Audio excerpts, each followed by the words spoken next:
Your father's debt is $1,500,000. I'll give you one night. Whether you borrow or steal, it must be resolved tonight. Debts must be repaid. That's the principle. But debts of fathers must be paid, which causes endless disputes. It's the largest loan shark organization in Incheon. The expert debt collector, One Gun, actually doesn't want to care about this small matter. Usually, when he takes action, the other party is either dead or severely injured. But this time, he gave a warning. It's all because of his beloved little sister. His cold sister. Like One Gun, Il-young. She's not an easy person to deal with either. In her main job, she's also excellent. Repay the debt. Why are you demanding money? Damn it, I'll pay. Stop whining. Pay the debt quickly. It seems you don't understand human language. Dad, where are you? Honey, where are you? Who are they? The saying, if you're not cruel, you can't stand firm. You have to be ruthless to deal with someone who doesn't repay debts. If they refuse the drink, they'll be punished. Then he must think carefully about his family's safety. Seeing Il-young being ruthless, a man with a conscience who hasn't lost it, immediately changes his attitude 180 degrees. He immediately assures Il-young that he will definitely repay next week. But it has come to this point. There's no way but to learn the lesson. Bite down hard. Such a brutal method. The man who laughed loudly earlier now is too scared to speak. And many years ago, Il-young was once a child abandoned in a storage box. Fortunately, she was picked up and raised by an old woman. She lived as a street child until she was 5 years old. Eventually, during a city police crackdown, she caught the attention of a corrupt police officer and was taken away. The corrupt officer owed a large sum of money to the loan shark organization. To repay the debt, he wanted to use Il-young to settle part of the debt. She became the boss of the largest loan shark organization in Incheon. As long as in her eyes, something had value, it could be used as collateral. And little Il-young, thanks to her tough personality and her determined gaze, she immediately caught the attention of the boss. And her illegal activities were openly carried out in the Chinatown area of Incheon. Because only she could manage finances like that. She profited from lending to Chinese workers in Korea with exorbitantly high interest rates. If they couldn't repay, she would drain the remaining value from them. As for the children used to repay the debt, she would often use them to their full potential, or make them beg if they couldn't work. And Il-young, from a young age, was very strong-willed. Under the teachings of the boss in the law of the jungle, she didn't disappoint the expectations. She became the boss's left and right hand. Among the adopted children of the boss, One Gun was the one who stayed with her the longest. He was the eldest son she trusted most. The third son, Hong-ju, although his IQ was not high, but he always completed the boss's orders without question. Therefore, when these two men took action, basically, there are corpses all over the street. And the youngest daughter, Ji-yeon, is a shy but smart girl. She and Il-young are very close sisters. She's also the only one who doesn't fit in with this group. That day, Il-young went to collect debts as usual. But when the debtor's door opened, Il-young withdrew her knife, because this man seemed very friendly, and voluntarily agreed to take on the debt for his father. He even warmly invited Il-young for noodles, to ask for more time, because his father's huge debt made him a worker, temporarily unable to pay it all at once. Actually, Il-young never believed this reason. But this time, she softened, because she felt something different from this stranger. A kindness and warmth like never before. It's because for the first time, she softened, that she will fall into endless pain. And at this moment, when Il-young returns, she receives a distress call from Ji-yeon. Seeing her close sister unconscious, Il-young immediately helps her clean up the mess, then takes her away from this place. Because she didn't want to meet the one person she never wanted to meet. But things don't go as expected. Usually, the people you don't want to meet appear at the most crucial moment. And the second son, Kai-do, is the one Il-young detests the most. Especially when she found out that Kai-do sold drugs to Ji-yeon. Il-young didn't spare him either. She told him not to. I'm telling you now. Although we've separated now, we were all under mother's rule, so I've always valued you. I didn't force her to use drugs. Here's the money for the drugs. Is it enough? You crazy bastard. As an older brother, Kai-do knows very well. His sister must be raised by him. No outsiders should interfere. But Kai-do, the rebellious second son, although he seems grown up and independent, in front of the boss, he's still a child who hasn't outgrown his babyhood. And Kai-do, who lacks strong finances, if he wants to grow and expand the gang, he also has to borrow money from the boss. But with siblings, it must be clear, interest still needs to be calculated, let alone this stubborn adopted child. However, what gives the boss the most headache is not Kai-do, but Il-young, because when the boss first saw Il-young, she felt that the girl was like her when she was young. Therefore, in her heart, Il-young was more important than the other adopted children. She even considered her as her successor. But today, she was very surprised. Although this debt collection task, she didn't get any results.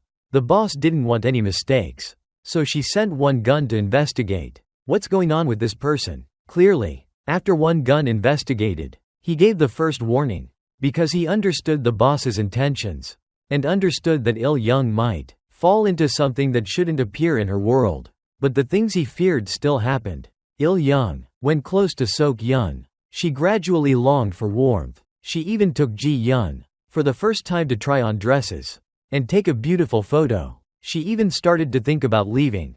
Knowing this, the boss decided to teach Il-young the most important lesson in her life. She intentionally arranged for her to collect Sok-yun's debt. This time, she even sent the crazy younger brother Hong-ju along to collect Sok-yun's debt. But Il-young knew what it meant when Hong-ju showed up, so she intentionally kept Hong-ju waiting downstairs. When he came up to urge Sok-yun to leave quickly, Sok-yun stubbornly refused to leave, until Hong-ju came up as well. So, Il-young deliberately showed a fierce expression, trying to stop Hong-ju's actions. But Hong-ju, who only listens to the boss, totally ignored Il-young's threats. He aggressively walked towards the two of them. With no other choice, Il-young could only defeat Hong-ju. Then the two of them ran for their lives, trying to avoid the boss's encirclement. But unexpectedly, when they went down to the basement, Sok-yun was immediately captured. Il-young was caught and injected with sleeping drugs. And all of this was intentionally arranged by the boss. For the boss, people with good intentions cannot inherit the boss's legacy. To teach Il-young a lesson, the boss herself showed her what true ruthlessness really means.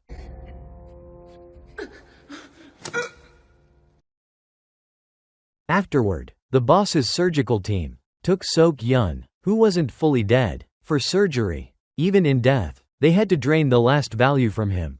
And Il-young, seeing the boss covered in blood, fainted immediately. Next, the boss intentionally handed Il-young over to Kai-do to let him teach his sister strictly. One gun rushed over, wanting to beg for his sister, Il-young, because Il-young, like one gun, has a cold exterior but a soft heart. So the boss wanted to personally change Il-young. Otherwise, in this dangerous world, she, who lives by this profession, won't live for long. When Il-young woke up, she found herself locked up with a group of women.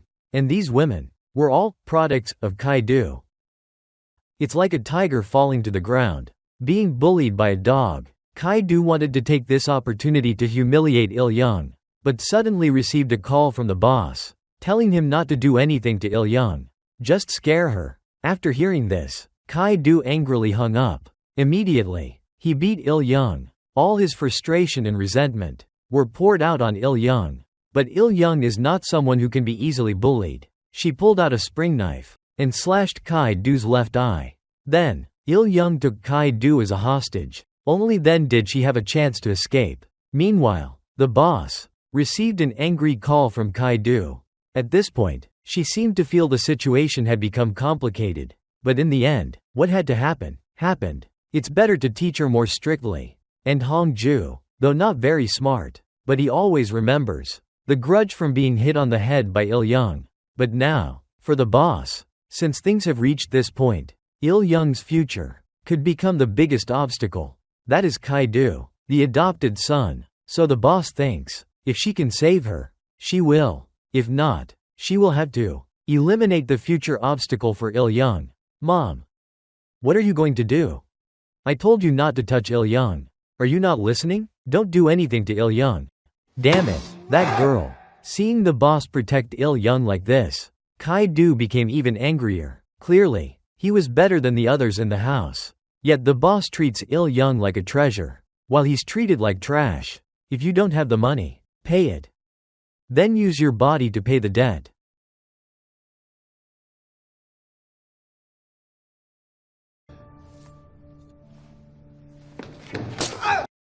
Sorry, boss. You're the damn traitor. The saying, spoiling a child is like killing a child. Daring to disobey the one who raised you. This one isn't worth saving. The second son, Kai-do, didn't listen to the boss. In the boss's eyes, he's just a dog that doesn't listen. So why should she dirty her hands to kill a dog? For the rebellious adopted son, the boss has no sympathy at all. Daring to stand in front of her mother and plot? Who's second here? From now on, you're the boss. You need to listen. Got it? As for Il-young, she's hiding everywhere. She even wanted to visit home before leaving. But unexpectedly, she ran into the foolish younger brother Hong-ju. Hong-ju completely ignored Il-young. No matter how good Il-young had been to Hong-ju before, one slap was enough. Hong-ju would hate her to death. So Hong-ju didn't say a word and attacked Il-young. Even if Il-young apologized to him, it couldn't stop him with his narrow heart. Luckily, one gun came back just in time to stop Hong-ju from hitting Il-young. But the madman is still a madman. No matter how much one gun advised, Hong-ju still acted like a mad dog, trying to run out to kill Il-young. In the struggle between the two, Hong-ju stabbed a pencil into one gun's neck. One gun took the fatal blow. No matter how painful it was, he still tried to stop Hong-ju from harming Il-young. In the end, one gun could only defeat him to save Il-young. But at that moment, one gun had reached the end of his life. Sorry. Don't be mad at mom, okay? And so, one gun, the only one who cared for Il-young, fell before her eyes. Before Il-young had time to grieve, she was knocked down from behind. When she woke up, she found herself in the trunk of a car. The person who kidnapped her was the corrupt police officer who had sold her to the boss years ago. Il-young, with her strong survival will, managed to kill the corrupt police officer. But Il-young also felt that the officer was also the person the boss sent to kill her. She then called the boss, asking her if she truly couldn't forgive her. Must she be killed? But when the boss received the call, she didn't want to explain anything. She coldly asked, "Do you want to come and kill me?" Yes. Upon hearing the answer, the boss seemed to have received the response she wanted. She then prepared a feast, calmly waiting for Il-young's arrival. After eating and drinking her fill, the boss coldly sat on the sofa and asked Il-young, "I didn't expect things to turn out this way, but when it's come to this, didn't you want to kill me? Want to or not? Want to try? It's only about doing it or not. There's no such thing as trying. The decision is final. This is the way of survival for people like us." The boss always intentionally made Il-young angry, trying to make her hate her to the fullest. Therefore, Il-young became extremely furious. Just as the boss wanted, she lunged and stabbed her.